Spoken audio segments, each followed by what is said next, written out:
So your homeschool probably does not run on energy or motivation because, let's be honest here, that is in very short supply for basically every mom that I know. Your homeschool should be running on automatic habits, the same things that happen day in, day out. This is really how consistency is built, but automatic habits make it easy. It's these little things that when they are repeated day after day after day, it becomes automatic. You don't even have to think about doing it anymore. Your children don't have to think about doing it anymore. So it's no longer a battle. It's not a battle with yourself, and it's not a battle with your children. So today I'm going to share with you 12 different habits that we have in our homeschool that makes it basically run itself. And with 11 children, let me just tell you, that is a huge load off of my back. Starting these habits in your own home will help you to start running off of willpower, which it comes and goes, right? But we need consistency. So it will help you stop running off of willpower and start just doing things automatically that are going to move your homeschool forward. Before we dive in though, if you are thinking right now, Ashley, my homeschool needs more than just a few habits, it is literally falling apart at the seams, and I would like to invite you to go ahead and watch my master class. It's all about how I rebuilt my tragic homeschool from the ground up and built something sustainable that is chugging along day in, day out, year after year, and producing some really, really wonderful results. It's free to watch. The link is in the description below. Okay, let's get into those habits now. First, we're going to talk about morning time, because really the morning is when you set the foundation for everything else that happens during the day. So let's talk about the morning habits that I have in place in my homeschool. Habit number 1, the 8 a.m. start time. Okay, so the day starts at 8 a.m. Now, this does not mean that we are finished with breakfast at 8 a.m. What this means is the children are doing their math at 8 a.m. while I am making breakfast. And then breakfast actually does double duty in our home. We do our Christian studies at the same time. So by the time we're finished with breakfast, we already have basically 2 subjects finished. Math isn't always completely finished at the end of breakfast, but it's pretty close. So it gives us a jump start. But 8 a.m. is when it starts. That is when the whole thing gets going. It's when the wheel starts moving, and it happens every single day. It's really important to have that start time every day. Now, yours does not have to be 8 o'clock. Yours can be later. It can be 9 o'clock. It can be earlier. It can be 7 o'clock. The time is not what's important. However, I will say that getting an earlier start in your day, I'm not sure what it is, but it helps the kids to have a big chunk of work done by lunchtime so that they're not faced with a gigantic pile of work after lunch is finished. So in our house, we all work most efficiently if we get started earlier than later. Habit number 2, math first, mornings with same day corrections. Okay, so we always start off our day with math. And like I said earlier, the children start doing this while I am making breakfast. Now, you may be thinking to yourself, when do you teach them, Ashley? Well, let me tell you. Let me tell you what the whole cycle is. So the cycle actually starts the day before. During our quiet reading time, which is 1 hour every day after lunch, I grade math lessons from that morning. Okay, and then after that quiet reading hour is over, I have the children correct any answers that they got wrong. They ask me any questions, and I help them where they need help. Then I take the time to teach the next day's lesson for each child. So going over the concept that will be new to them the next day. Okay, so that generally happens around 2:30, 3 o'clock in the afternoon. Okay, so then they are primed and ready for the next day of math. So the next day at 8 a.m. when they start their math, they've already been taught the lesson. They've already corrected their work from the day before.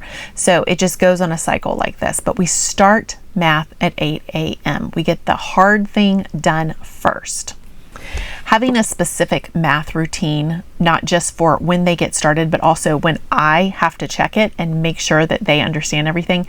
Having specific times during the day when you do that, anchored to specific actions, like 8 a.m. is the start time, they start math. I correct when we sit down to do quiet reading time. So it all is anchored to a previous habit. And that is really, really important for making habits automatic. So try this system out. Let me know if you like it.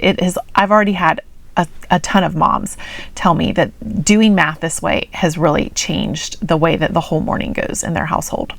Habit number 3, using extra math or flashcard drills. Okay, so I am a big fan of children memorizing their math facts. I feel like it makes math easier when they don't have to think about these things, when they can just recollect it very quickly. Okay, so we do this in a variety of different ways. There is a very simple free program called Extra Math. I'll leave the link for that in the description below. There's a paid version also, but we've never used that. We just use the free version, and I make an account for each child under my teacher account. And this is basically just timed math drills. It takes about 5 minutes per child, and it moves them through addition, subtraction, multiplication, division. They start with addition, and once they've mastered that, they move on. Now, there's also different levels. So a more beginner level, it gives them 6 seconds per math fact to figure it out.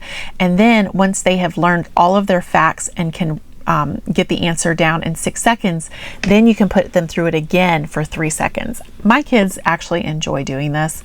It's a little bit of computer time for them in the morning, so this is not seen as a chore, and it's just helping to build that fluency. The other way we do this is with flashcards. We actually use flashcards and Extra Math. And I have the kids, this is one of their activities that they can do on their own.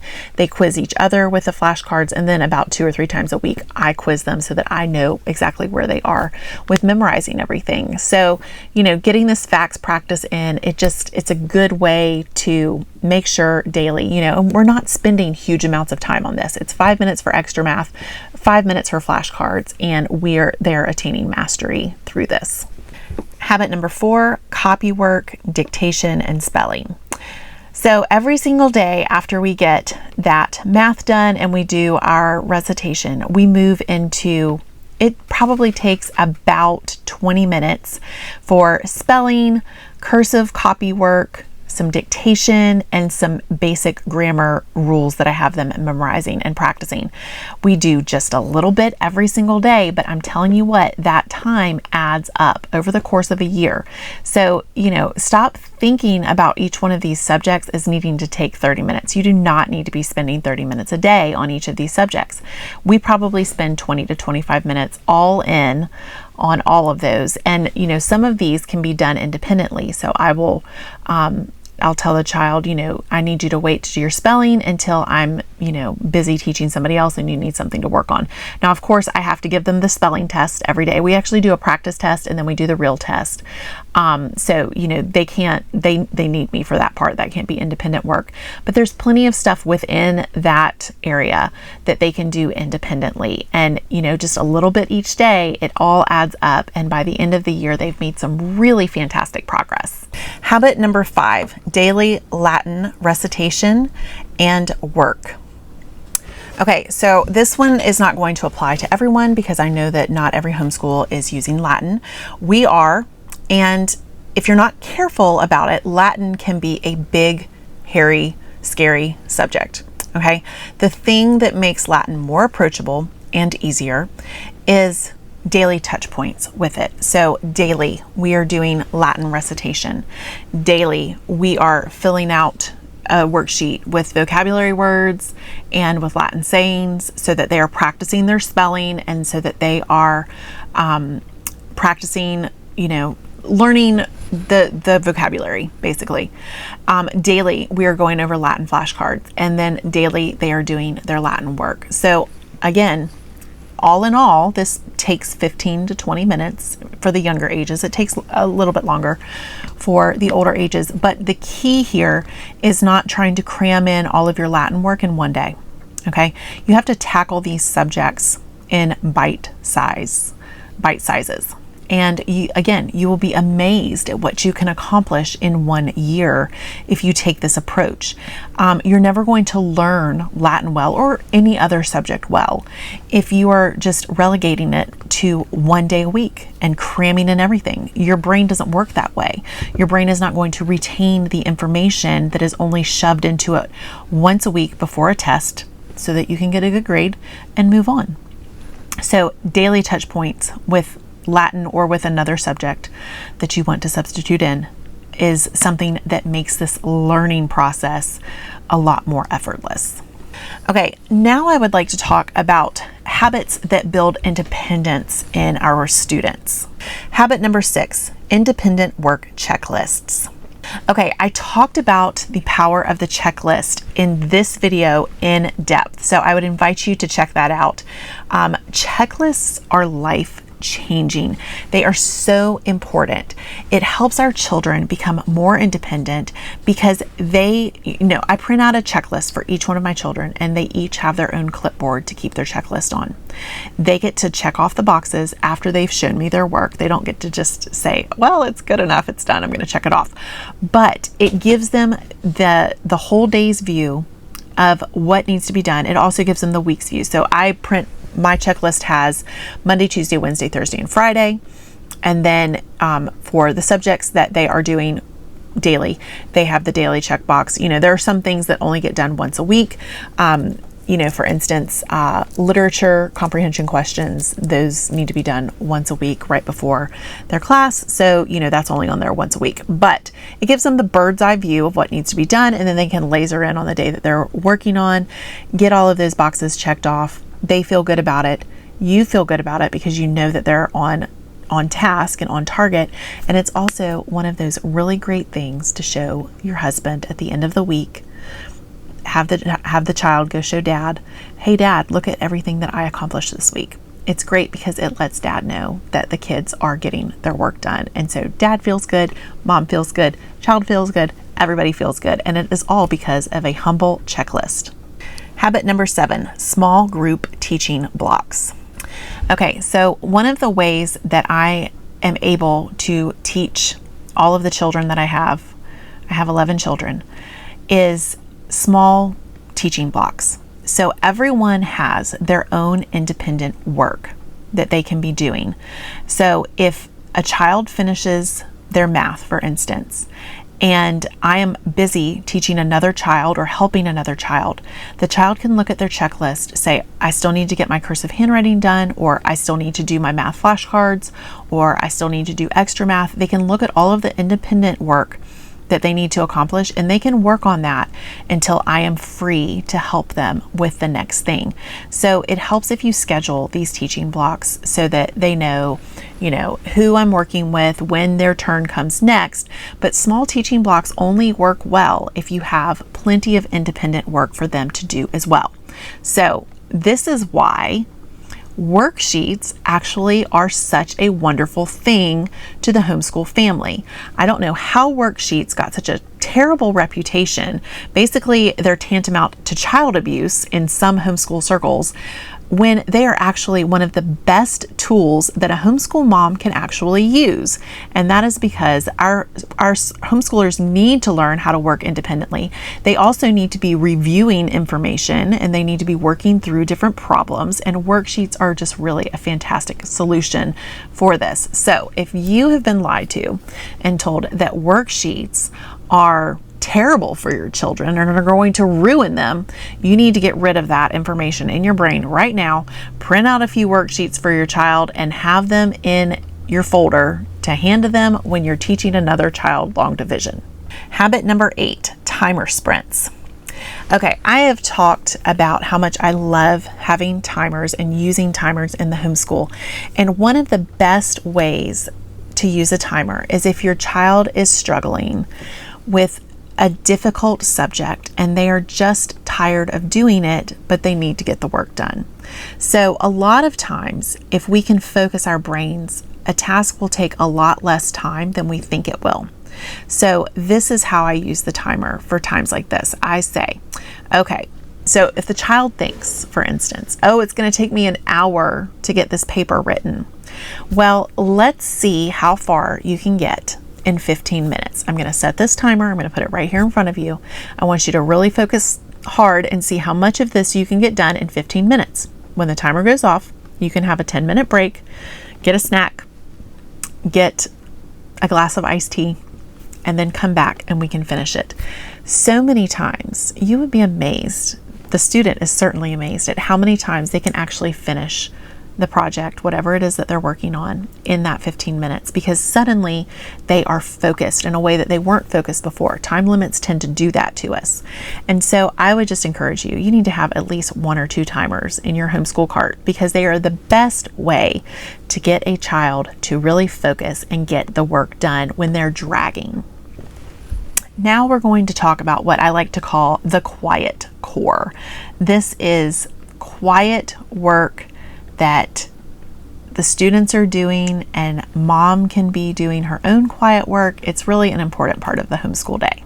Habit number 9, silent reading hour.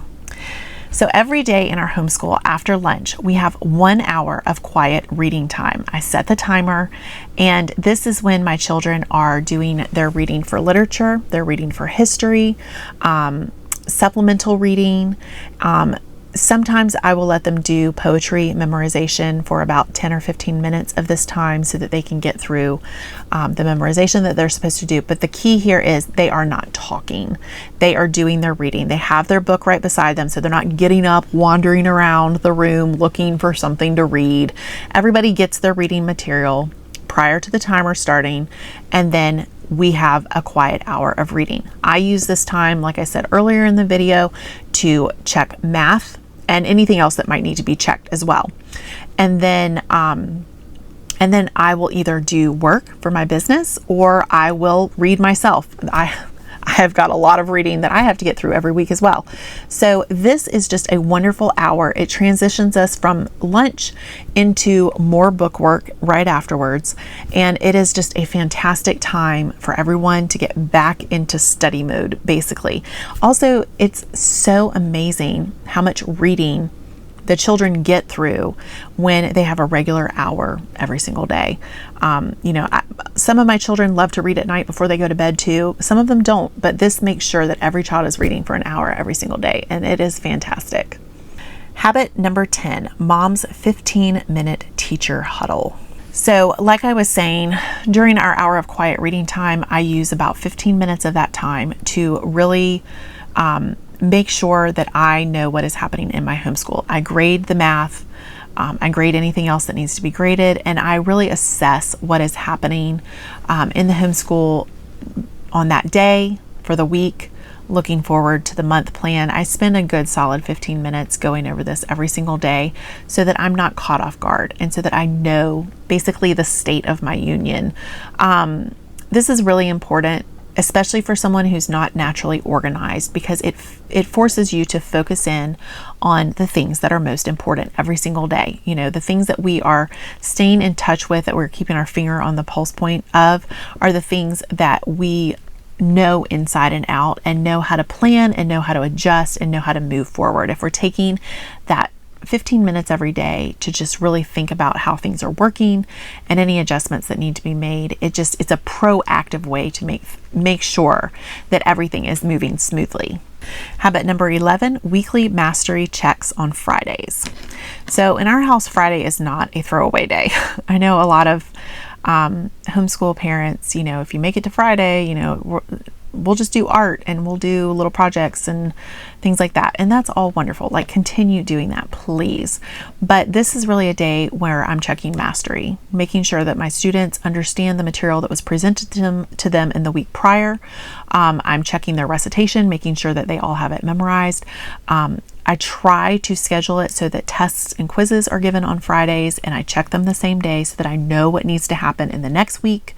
I'm reviewing my older students' grades for their online classes. I have 4 students in Memoria Academy, and so I'm checking their grades and making sure that I don't need to spend extra time with anybody I'm just making sure that I understand where every student is doing well, and where every student is struggling. This is going to help me on Sunday to make my plans for the upcoming week. But in order to make those plans, I have to first understand what is happening in the homeschool. And I do that by checking mastery. Habit number 12, materials, stage, and strike, plus a weekend preview. So when school finally wraps up for the day, I really try to reset the room. So every student has their own plastic bin where their books and their materials are kept. So I make sure that all of the books are off of the school table. They're back in the bins. They're not, on the kitchen table or on the sofa or, on the floor. God forbid. It does happen though. As well as pencils. This is a way that we are trying to make sure that we are not constantly out of pencils. It's not always working, but the idea is just to reset the area so that then the next morning it is fresh, it's clean, it's ready to go. Everybody knows where their stuff is. It's not scattered around the house. It's back in the box. And then, the Sunday check-in, the Sunday reset. This is also when I'm looking over the plans. I know where I need to work with certain students. I know what the plan is for the week ahead. I know what I need to read. I know what they need to read. I go ahead and print out any quizzes, tests, or worksheets that might need to be printed out so that I already have it ready to go. I 3-hole punch it. I put it into my binder so that they're right there and they're ready. Taking these proactive steps is really the way to stay on top of your homeschool so that you are running your homeschool, not your homeschool running you ragged. So the important thing to remember here is that these 12 habits, they don't run on willpower. They run on a rhythm that you have created. Once these habits are in place, your homeschool starts to feel peaceful, it starts to feel purposeful, and it starts to feel proactive instead of the thing that is literally driving you crazy.